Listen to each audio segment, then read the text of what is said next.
Hello, everyone, and welcome to another great episode of the Gridiron Glory here with Will and Tad. Today, we're looking at a division rivalry in the NFC West. The Seattle Seahawks go on the road, beating the Arizona Cardinals 30-18 to take over outright first place in the NFC West at 8-5, 5-1 on the road. Impressively, the Cardinals 6-7 on the year. So a big win for Seattle. Geno Smith, the veteran quarterback, possibly even seasoned to an extent. 24 out of 30, 233 yards, a touchdown. No sacks allowed, no turnovers from Geno. So looking at the big player in this game, I'd say was the normally the backup running back Zach Charbonnet, 22 carries, 134 yards, and two touchdowns.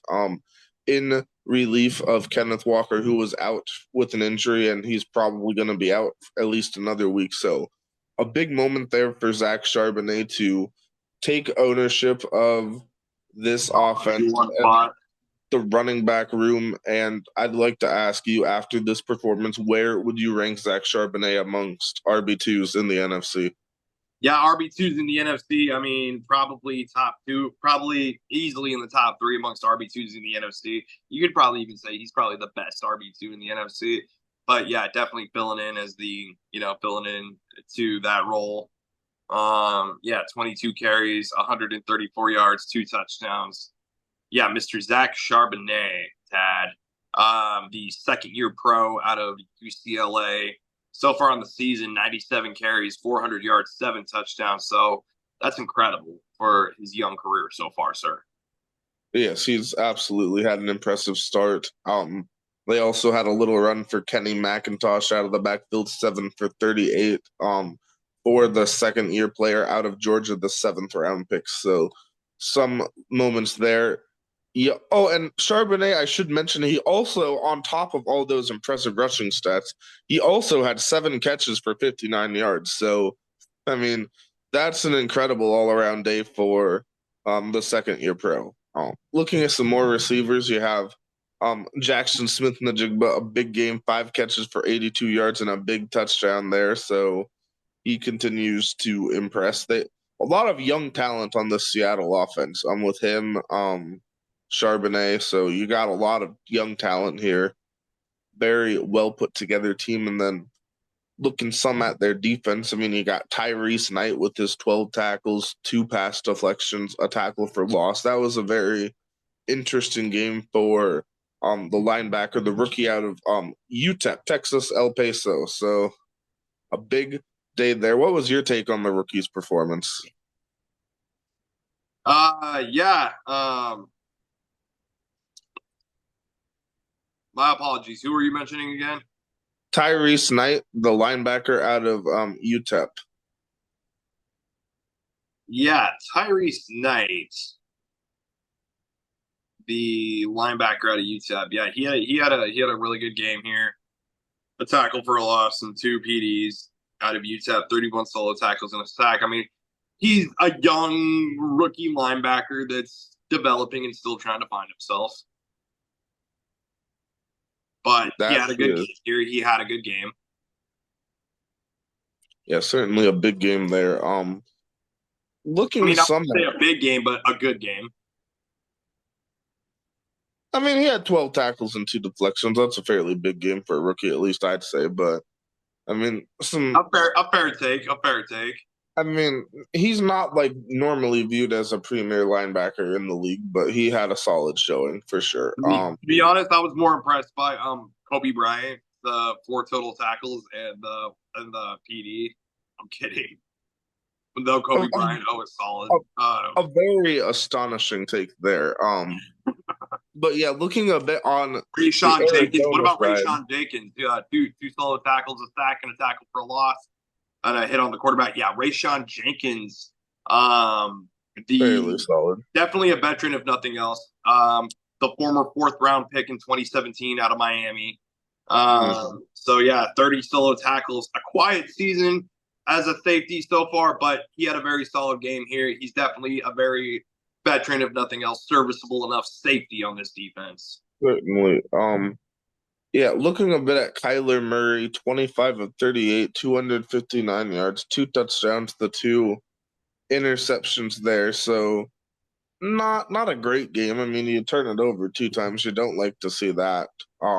And just they couldn't keep pace enough in the second half. They just couldn't keep the momentum rolling. So that's just something you'd like to see turned around. You'd like to see them be able to go out there, do their thing. But the two early interceptions, I mean, that just set the team way behind. And both of those interceptions early on in the game, they both turned into touchdowns eventually. And that was really the story of the game that really prevented Arizona from having much of a chance to compete.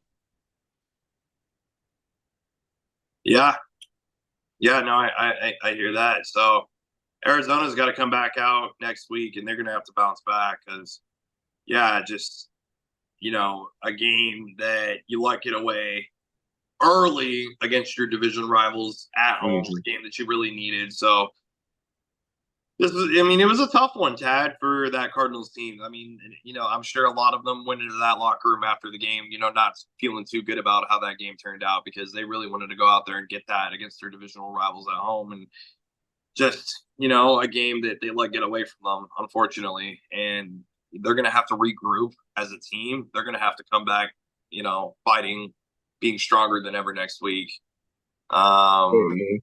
and they'll get the chance to do that against the New England Patriots, the 3-10 New England Patriots at home. Tad, I would say next week is a perfect bounce back opportunity for the Cardinals.